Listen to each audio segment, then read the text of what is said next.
Assalamu alaikum wa rahmatullahi ta'ala wa barakatuh. Bonjour. On passe maintenant à l'étude de la fonction exponentielle népérien. Donc je sais que ma fonction est strictement croissante sur R.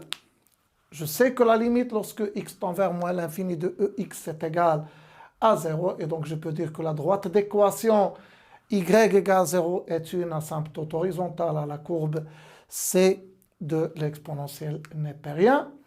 Donc je sais que la limite lorsque x tend vers plus l'infini de e de x est égal à plus l'infini et que la limite lorsque x tend vers plus l'infini de e de x sur x c'est égal à plus l'infini. Donc je peux dire que la courbe C de l'exponentielle admet une branche parabolique de direction l'axe des ordonnées au voisinage de plus l'infini. Et enfin, puisque la fonction exponentielle népérien est la fonction réciproque de la fonction logarithme népérien, donc je peux dire que les deux courbes, celle de la fonction exponentielle népérien et celle de la fonction logarithme népérien, elles sont symétriques par rapport à la droite d'équation y égale à x. Donc passons maintenant à la construction de la courbe de la fonction exponentielle. Donc remarquez que la fonction, elle est strictement croissante.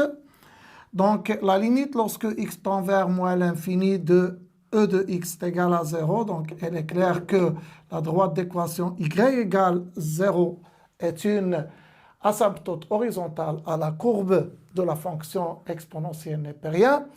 Donc, elle admet une branche parabolique de direction l'axe des ordonnées au voisinage de plus l'infini.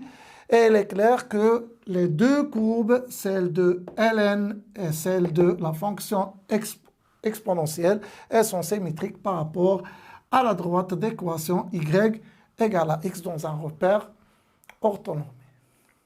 À bientôt.